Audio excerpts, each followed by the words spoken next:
Another person who I learned from is Gwynne Shotwell, who's the president of SpaceX, one of Elon Musk's companies. And I heard her speak years ago at the Women in Technology International Conference. And what she said resonated with me so much. She said, your work and life will never balance on a day-to-day basis. Never. Some days your life is going to win. Some days your work is going to win, right? If your kid is sick and you have to miss a meeting, you're not balanced. If you have a crazy project and you have to pull an all-nighter and you miss your kids, I don't know, sports practice thing, your job is going to win that day. And that's okay. She says, what you need to do is look a few weeks ahead and a few weeks back, and a few months ahead and a few months back, and calibrate that balance and just make sure that you're where you want to be. And that stuck with me. And then years later, I was in a job where I traveled to Boston every other week, and I was there for a couple of days. And my son, who was, how old was he then? He was probably like, 12 or 12 maybe. And he said to me, he's like, one day he says, if anyone asks me what you do for work, I'm going to say, you just go to Boston. And I was crushed. I'm like, oh my gosh, I'm a terrible mother. And then I realized, I said, okay, let me ask him more. I said, why do you think that? How often do you think I go to Boston? He said, well, you go to Boston every week. So I said, oh, let's look at the calendar together. And I showed him the calendar and I said, okay, so I was in Boston for 2 days here. And then I was home for 12 days. And then I was away for 3 days. And then I was home for 8 days. And I said, I know it feels like a lot. And what I talked to him about was figuring out a way to spend more time together on those days so that I was here. But, I've always tried to look ahead and look back and just make sure that I'm not getting out of whack, even if I get stuck in either direction. Like, again, last week of June, I just spoke with someone earlier today. Last week of June, my life is going to be crazy because I have to get the kids ready for camp, right?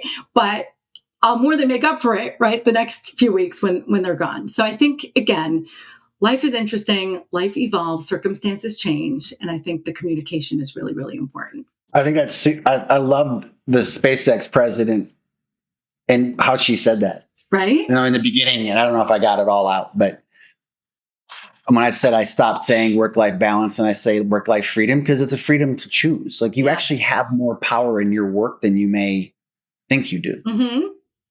And if you need to take care of your kid, take care of your kid. If there's an important soccer game, you make it to the soccer game, et cetera, et cetera, et cetera. So I that's cool. What was the event where she was speaking? So it's an organization. It was called WITI, Women in Technology International. I don't know if they're still around. It was a giant conference. There were like 2,000 people there. It was probably... Boy, she's the right one to have at a conference like that. That's great. It was probably 15 years ago when almost nobody knew about Elon Musk. Like, I think SpaceX was his main thing. I think he had gone from PayPal, but she was amazing. And I think, as you said, some people, have you ever worked with someone who's like, oh, I have to leave early, I have an appointment. And really it's their kid's like ballet recital and they just don't want to tell anyone? Yeah, I have. How sad is that? Very. It made me question myself a few times because why would somebody not just tell me where they were going? Yeah. So I tried real hard to create transparent environments where it was okay to say you're going to your kid's ballet recital or whatever it was. I think that's a good thing. It's amazing. And I think really good. I think sometimes there are unwritten rules in a company, right, that make it not okay because people sort of see you as less committed if you're spending time on other things. That's a great segue because I told Rachel in the beginning, I want to talk about this one thing. So here it goes. Mm-hmm. Like the unwritten or unsaid pressure to never leave. And never leave is pretty black and white. And no one, that's not real. I wanted the dialogue with everybody here so maybe you could learn from it or maybe recognize it a little easier.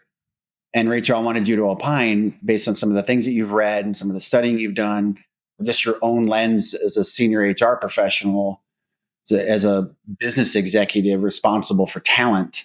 Where do you think that comes from? Like, is it a culture thing? Is it every level of the organization? And by the way, I've never worked for anybody who said, no, you can't go to your kid's baseball game. No, you can't go away for your anniversary weekend. No one's ever said that to me. I've always operated with an unwritten or unsaid thing hovering that said, work more. Is that what's your read on that? It's so interesting. I've seen that phenomenon in different places. And I think it comes mostly from examples that other people set, right? So think about who is perceived favorably or has a positive reputation or is receiving accolades, and for what? Are those people receiving accolades for working around the clock? Like when somebody gets an award and they're highlighted at some town hall and they're like, hey, Joe Schmo, director of whatever, he gets the gold award for achievement because he worked 47 hours a day, and he did this and he did that, and he even missed this thing that was important to him because this was so important. People hear that and they're like, ooh, I want to get those credits too. So sometimes it's about the reward systems that are set up and what gets acknowledged. I think the most, it's all about precedent. And it's sometimes these unwritten rules are stuck in the past. They don't exist anymore, but because people aren't challenging their assumptions, they stick around. I'll give you an example. I won't mention the name of the company, but I used to work with somebody who was a head of HR at a very well-known corporation. You would all recognize the name if I shared it. And she told me that their benefits plan had a disproportionately high number of urinary tract infection claims. And it's because their employees were not leaving their desk to go to the bathroom because they felt like they had to have FaceTime and they had to keep cranking. How horrible is that? Like, I'm not sure why oh my gosh, right? Like for what? For what end?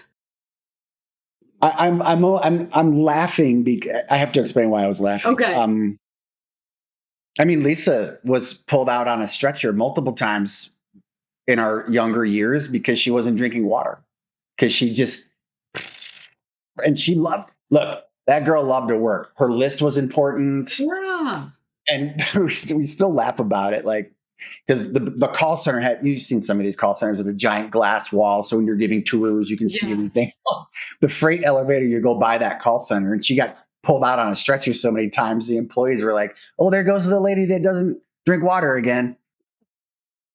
But you know what? Nobody was looking out for her and saying, hey, right? So I think when you have unwritten rules that drive behaviors, the culture champions, whether it's HR, whether it's executives, whether it's whoever, in every company it's different, they need to figure out how to address it. A friend of mine was an extremely accomplished trader at a very prestigious Wall Street investment bank.